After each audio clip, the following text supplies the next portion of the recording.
the distribution for the commodities even started. As they reach their limit of 2,000 food bags to be given out today.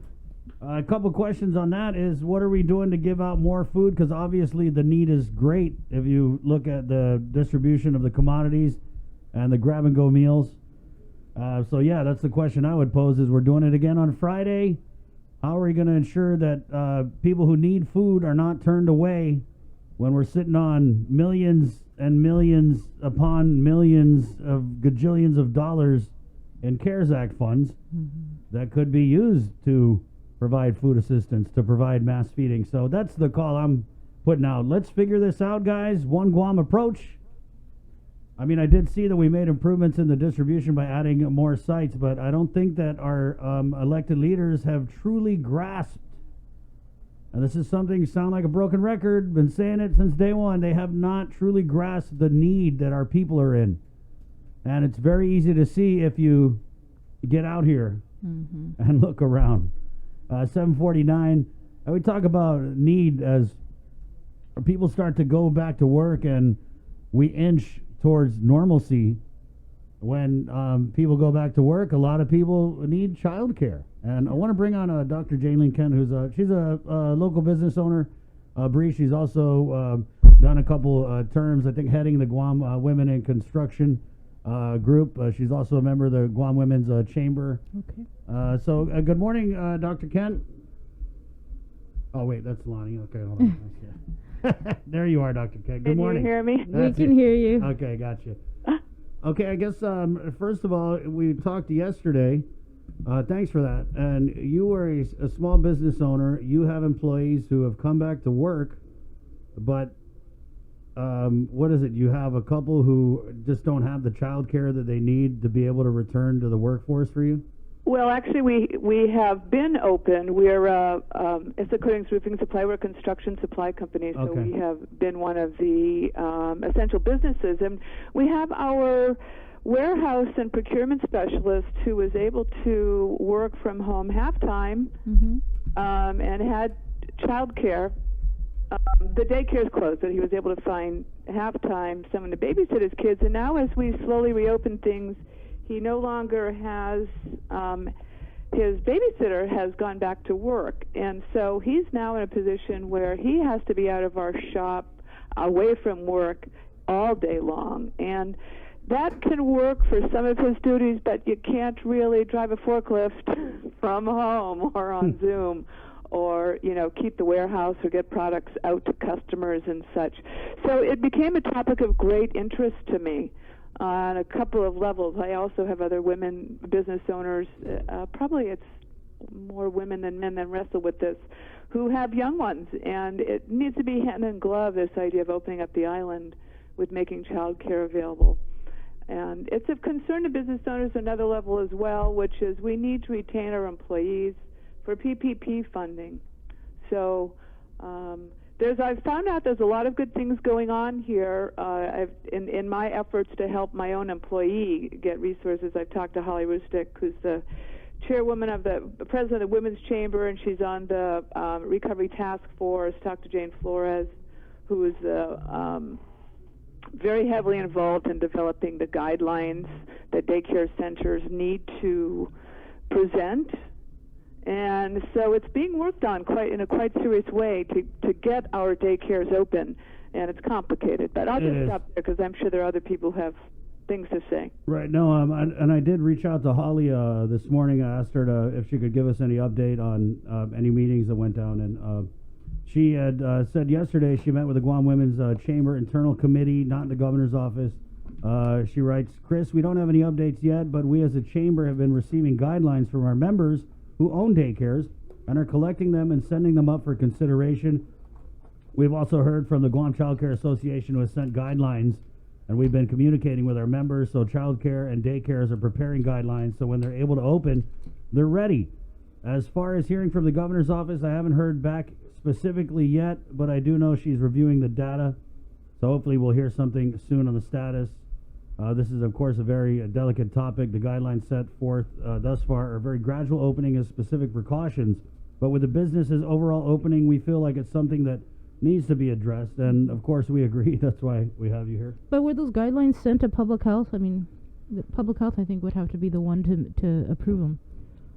Yeah, I got Lonnie on hold here, and I'm gonna try and bring Lonnie on too, Doc, if you don't mind. We're gonna bring on Lonnie Tamandog of the Giving Tree. I don't know much about the issue other Right. than it severely impacts Of course. small businesses, and Right. my employees are really desperate. I mean, and Doc, you're not the only one. So we actually have Lonnie on the line now. Lonnie, what can you tell us about? And you own the Giving Tree. What can you tell us about the submission of guidelines for daycares and childcare centers to reopen? Hi, Chris. Good morning. Morning. Okay. Hello? Yeah, we're We're here. Yeah. Okay. So, well, right now, because childcare wasn't, we didn't see us anywhere in the pre-core phases of opening, and we kind of really didn't have any guidance early on what we needed to do to reopen. I know that myself and others in the Child Care Association have prepared our own guidelines for our own centers for reopening, and at the same time, the GCCDA, the Guam Child Care Development Association, has also came together and put some guidelines together to submit to the Department of Public Health so that we can maybe assist in them releasing the state guidelines for us to reopen. But right now, we don't really have much information. We're also just sending in emails, waiting for answers. We've reached out to different people. Of course, we've reached out to the governor. We've reached out to public health. We've reached out to some senators and assisting in the process. But as of now, we have our own guidelines to open, and the association has also put something together for them to look at and hopefully approve. We have many parents that are essential parents too that have been reaching out to us every day, trying to find out if we know anything new, and it's really unfortunate that we are kind of left in the dark. We don't have any information or new information to give them yet. How long have you been working on your proposal, and how long have you been reaching out? Okay, so we've worked on our proposal. As soon as we closed and this whole COVID, thing took over, probably a month later, we had already been told that we would have to have guidelines for reopening. So it's something that all the centers have been doing, working on our own guidelines for our own centers. And so we have our guidelines, and I know that there are many other centers that I've spoken to in the association that has theirs also. But we actually came together as an association to put a more general guidelines for all centers to open that we submitted to our licensing officer, who I guess will submit to the superiors and other Department of Public Health, and it has to go through an approval process, or they're going to review it and see if it's something, maybe if they're going to pull from there or add from there. We're not really sure, but we did just submit it. We just submitted the guidelines that we put together as an association, I believe, the day before yesterday or yesterday. Yeah. So that's what Holly was talking about. Okay. Lonnie, give us an idea of the guidelines. We did submit our own guidelines, which was asked for us to do, and we haven't heard back just yet.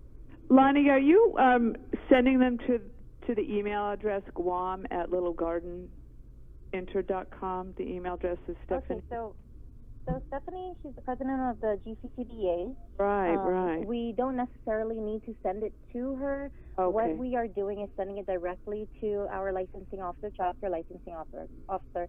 But we are working with Stephanie. We're all working together. We're part of a WhatsApp group chat, and we all speak to each other daily about what's going on. And what we did together is we kind of just pulled from our own guidelines, the CDC's guidelines, and put together a guideline that would fit for Guam. There's some things that, we have to change up just for how we run centers here on Guam specifically. So we did come together and put together guidelines, and I guess we submitted it to Guam Women's Chamber. We also submitted it directly to the governor, and we also submitted it to Department of Public Health and our licensing officer. So Lonnie, you don't have any information as to when you may be given the green light to open? So this is the $1 million question. Like $2 million. It's like a $2 million question. We have been asking, and it's not just about the opening. I know that we also were inquiring about the CARES fund because we have been closed 2 months already. Right. And this this is really something. There, child cares that we need to even get back into our center just to clean, just to prepare for our guidelines that we put in place.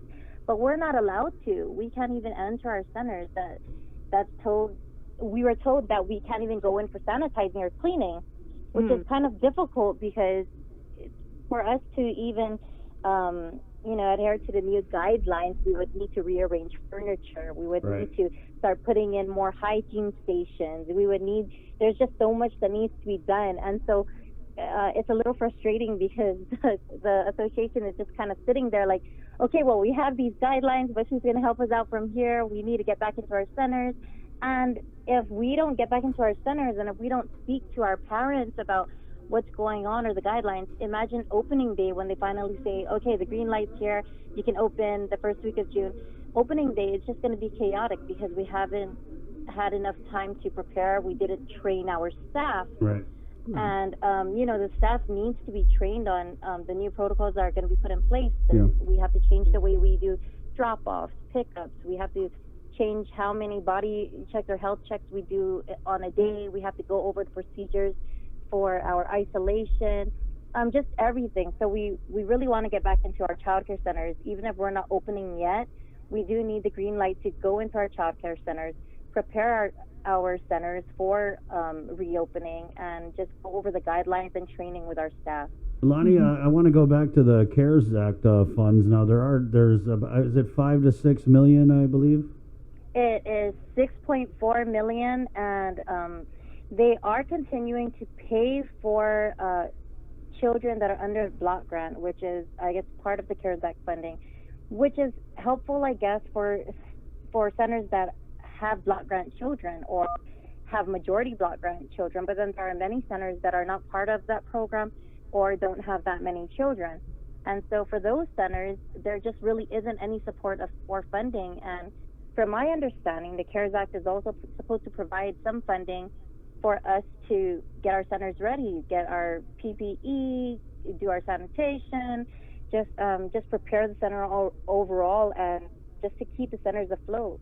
I mean, childcare, I'm not sure how many people know this, but childcare is just notoriously known for its very small profit margins. So you can't imagine that here we are with all our staff, and some childcares didn't even get the PPP or haven't yet got the EIDL, and they're just, trying to be able to keep their staff on payroll so that they could support their families. But not all centers can do it. And so we need the extra support. We need the funding. We need guidance. We just need communication. Right. Lonnie, guys, let me just break in real quick here. We're KUAM-FM, Hagatni, Guam. I want to say good morning to our TV 11 viewers who have just jumped onto the show. On the phone right now, we have Lonnie Tamandong, who's the owner of the Giving Tree, and also Dr. Jaylene Kent. And the topic is child care. How soon is child care going to be available for people returning to the workforce, and what do the child care centers have to do in terms of jumping through the hoops? Lonnie, I want to go back to the funding. You said that you had reached out to the governor's office. There is this impression that people have that they're just sitting on all this CARES Act funds. And, I mean, with the internet, we all know what it could be used for. So I'm sure it's frustrating to know that there's $6 million that's earmarked for people in your line of work. What was the response that you got from the governor's office? Okay, so yeah, it is. It's very frustrating, especially to know that it's been there for over a month, and we haven't even received any information from public health for what is going to be provided as relief for the childcare industry.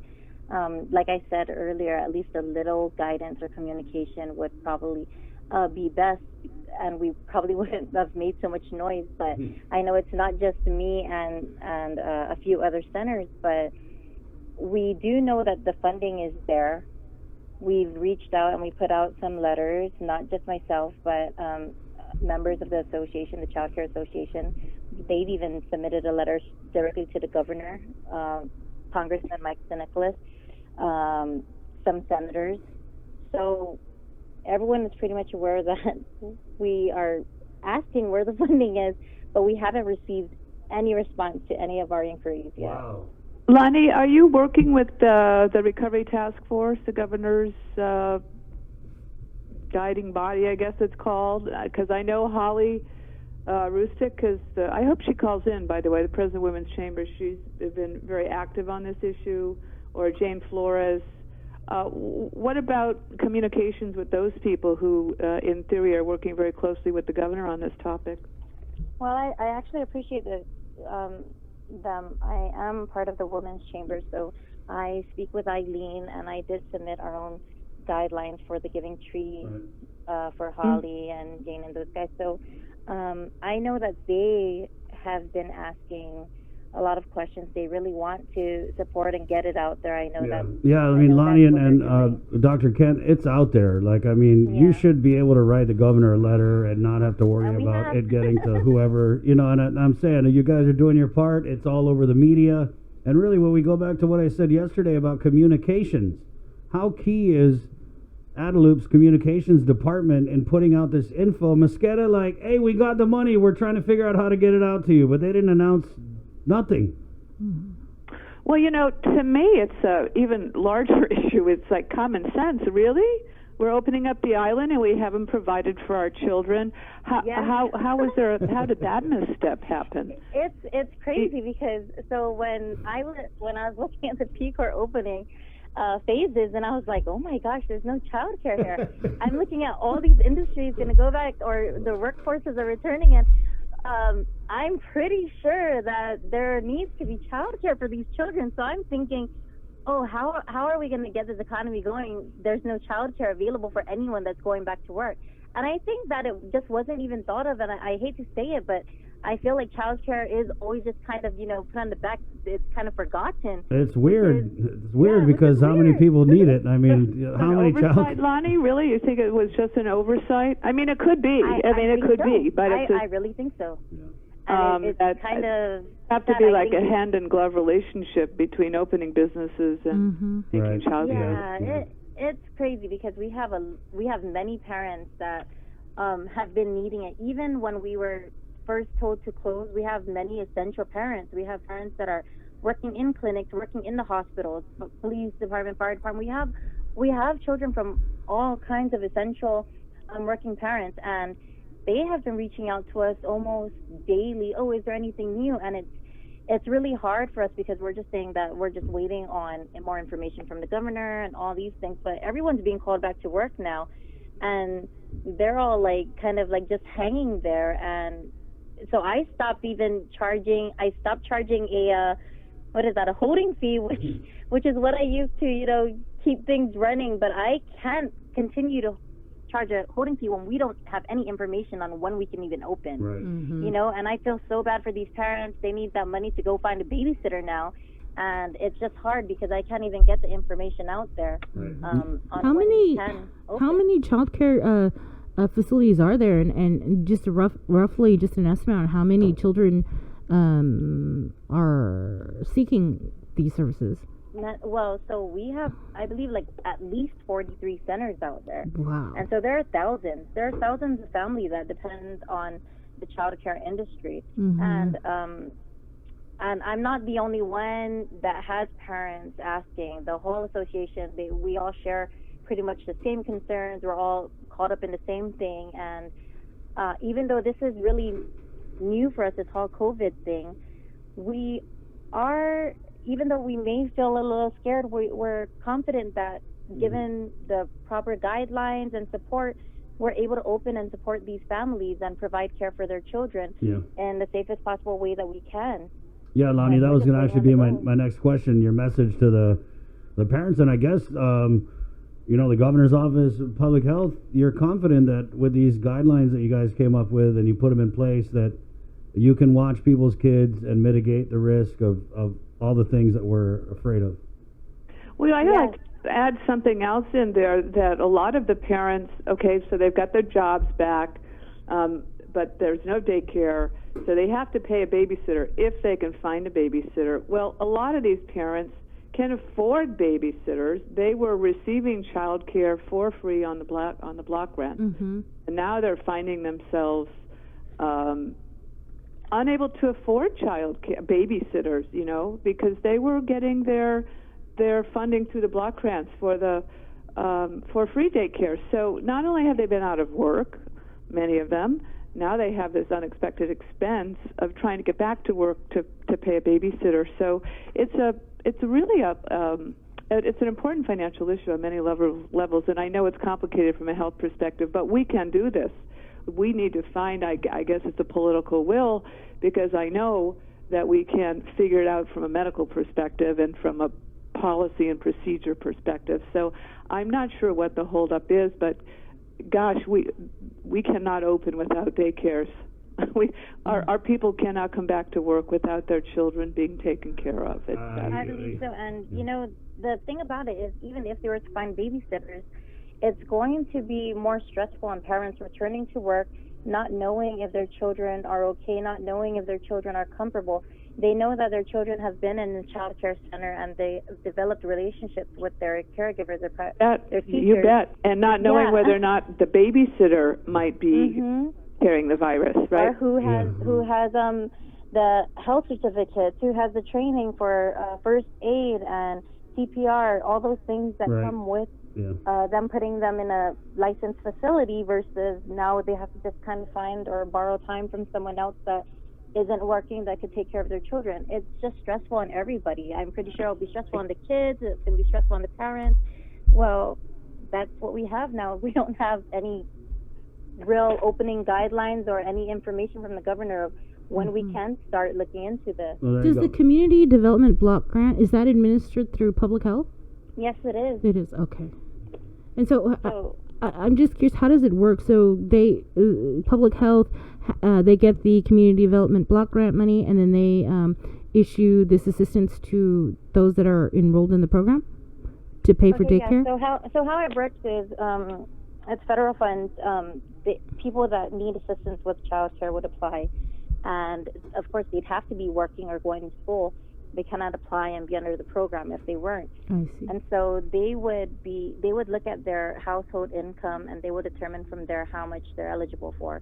So a parent can be paying 50% of the tuition or 20%, and some parents, they don't even pay anything. The whole amount is covered by block grant. During this whole COVID time where our centers are closed, CCDF has been covering 100% of the payments, meaning that no parent needs to pay any co-pays. They don't have to put any money out of their pocket, which is helpful, but it's also part of the CARES Act funding. Right. Our child care licensing officer is very supportive, and she tries her very best. I can see it. We can all see it. She tries to communicate with us all the time. She's just emailing us almost every day when this first started, and then it started turning into maybe every other day or every 2-3 days, only because there's just no more information that she can provide to us. And I know she's just waiting also on other people. She has no more information. There's only so much she can relate to us, and she has to just kind of wait on the governor's call when we can open. So I could feel her frustration too as the licensing officer for all the child care centers on Guam. We're all looking to her, but she has no new information. It has to come from the governor's call, I guess, and because there's no guidelines. It's a frustrating situation, a hard situation for all of us. And that's why we wanted to bring you guys on and kind of just, we've talked about this before, but really bring it to the forefront, because it really seems like a running downhill towards reopening. And that being said, obviously, I'm surprised at the oversight coming from a working mother governor that this wasn't part of the equation, when the discussions on reopening the economy started. But, it is what it is, and I'm pretty sure that I guess you guys have your point of contact on the recovery panel, and we'll just continue to push this issue and hopefully get some kind of resolution, ladies. Well, thank you so much for putting it out there. This is astounding news to me to find out that this has not been moved, forward to the critical piece of opening the island. Yeah. So if you get the approval, let's say tomorrow, if the guidelines are approved, how long would it take to reopen? Okay, so this is it. We have our own guidelines in place. We've submitted it to our licensing officer, but we have to get the approval for the, state guidelines for all centers to open. If we do get that approval, we need to know as soon as possible so that we can get back into our centers. aside from it being approved, we just need the green light to just even enter our centers and start working. Mhm. We need to start training our staff. We need to get our hygiene stations ready. We need to start preparing any social distancing accommodations regarding our furniture, just everything. We just need to prepare. So if we can just get the go-ahead to even go into our centers, we're not working, like we're not opening, but we need to be able to start working and working with our staff. Lonnie, We're I'm just curious, waiting. sorry to interrupt you, but why are you unable to enter your facility? Yeah. We're all curious. So we were just told that we weren't able to, and this is something that we actually had Stephanie, the president of the Child Care Development Association, reach out to DEH just to get some clarification on why we are not allowed to do that. Because can you imagine if, mold builds up? Like, it's just been 2 months and we're not able who to gave get you into that our direct? center. It's crazy. Who gave you Yeah. that guidance that you're unable to enter your facility? I haven't It's heard from anything Public like Health. that on the Division of Okay. Environmental Public Health. Bill. And what was the reasoning, Lonnie? Health. Yeah, what was the reason? They just said that we're not allowed to even go into our centers, not even sanitize. The question straight out was, can we at least go into our centers to clean and sanitize? You know what? I own my centers, I own my buildings and everything, and it's just taking care of the building is something we do all the time. So I've been going, but we cannot have staff come in, which is the biggest issue, because we need the staff there to go over. They're the ones with the children every Right. day. It's not us owners. They're the ones who know what they can implement, how it's going to work, and they're the ones that need the dry runs or need the training. They're the ones who need to put their furnitures around and make it so that it's going to work once they come in. So we just need to get into the child care. If we can get into the child care, then that takes a lot of stress off of our Right. agenda. Right. Oh. Okay, so we're going to put it out there. Show us the money. Where's the CARES Act funding for the child care centers? And also read the guidelines, and let's have this conversation about... So the CARES Act's another thing, because I actually had Senator Amanda Shelton reach out to me. I guess she saw the whole open letter to the governor.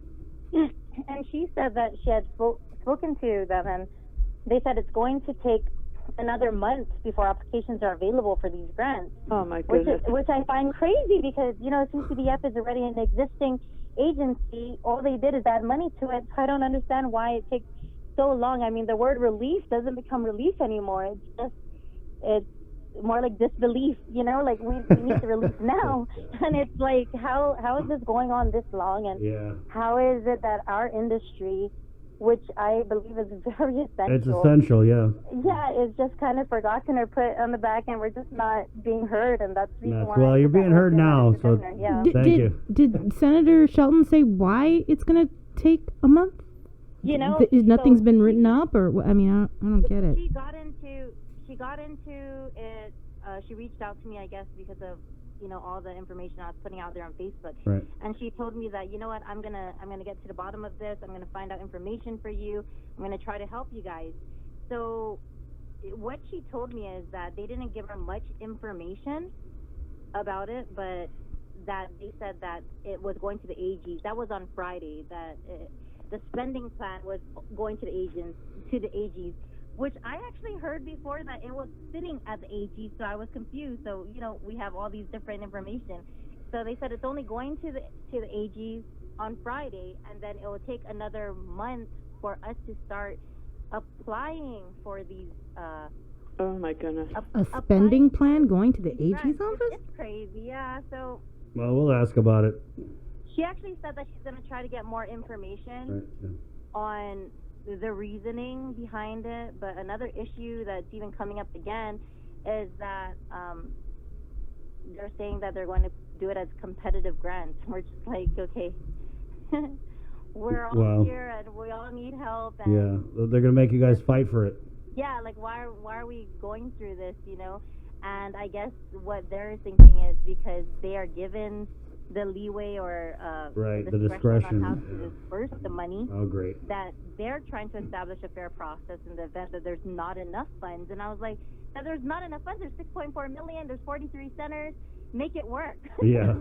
There should be 43 the numbers divided by work well. 6.4. I got it. Yeah. Well, I don't know how many daycare centers can stay open and be alive in 3 months. After 3 months, Yeah, exactly. customers, Yeah. no funds.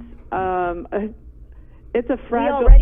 We'll have How many- parents that are already pulling out. Yeah, who no, want I'm their wondering. kids. Okay. It's astounding to me. Yeah. 3 months for a small business, my goodness, and there are very slim margins in daycare. Yeah. Of course. It's Yeah. Anyway, really hang hard. in there. My goodness, I'm glad to have met you. Well, Yeah. thank you. Okay. Yes, you too. Ladies, I hope for the best. Yeah, well, keep us posted. Doc, thanks again. I think Thank you. it's really cool. She called me yesterday, and Thank she you was for like, that. I don't know you. Someone gave me your number, but they told me to call you because I want to make noise about childcare because I have people who can't get it. And I thought that was really interesting that when it hit Well, so close to home, I don't want to say home, so close to work for you. Well, Yeah, yeah, thank I you. don't know that I want to make noise. I would like to get some solutions and some answers because I like because making noise. for my employee and for all of our businesses. Right. Yeah. Okay. I think Either- everyone's going to start realizing how important childcare is, and all other industries are going to start being like, hey, we need to help the childcare industry because we need to get our workers back. And I think it's going to start. It's going to start being a big concern, and I said that before that Right. childcare may not seem like a concern now, but when the workforce needs to return and to get the economy going again, you're going to see how much of a concern it's going to be. Well, maybe there will be more business owners like me that as things are opening up, it's Right. like we lose our employees because they've got to stay home and take care of their kids. So I hope there's a big roar. Yeah. And that it's effective, and we get our children taken care of, and our employees back to work, and our economy rolling. All right, ladies. Thank you so Thank much. you. Thank you. Wash your hands. Bye bye. Bye. Okay, bye. Yeah, 8:20. Definitely. How did we overlook childcare? And I understand that what they did is they kind of put it in the same category as schools. But you Set it and know- forget it. Like, yeah, you guys are over there. You got kids. You do it, Dr. kids. Cabrera, Okay. and I go back to this because he mentioned this, and he's a member of the Guam Physicians Advisory Group. Right. Do you remember that conversation? Yeah, so the conversation was, I want to say week 2, 3 of COVID, they had come across a situation where nurses, other frontline medical workers were not able to go to work because they didn't have child care. So Dr. Cabrera actually called into the show and put a call out and said, hey, if you can watch, your niece or whoever, please do so that they can come into work and Right. help fight this war.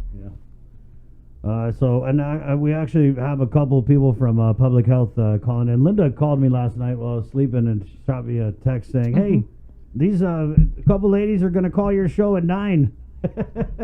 So I had to call them this morning, like, hey, what are we going to talk about? Yeah. Oh, we're going to talk about daycares. All right.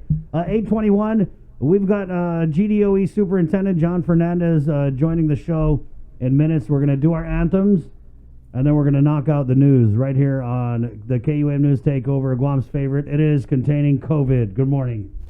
Keeping you informed, KUAM News brings you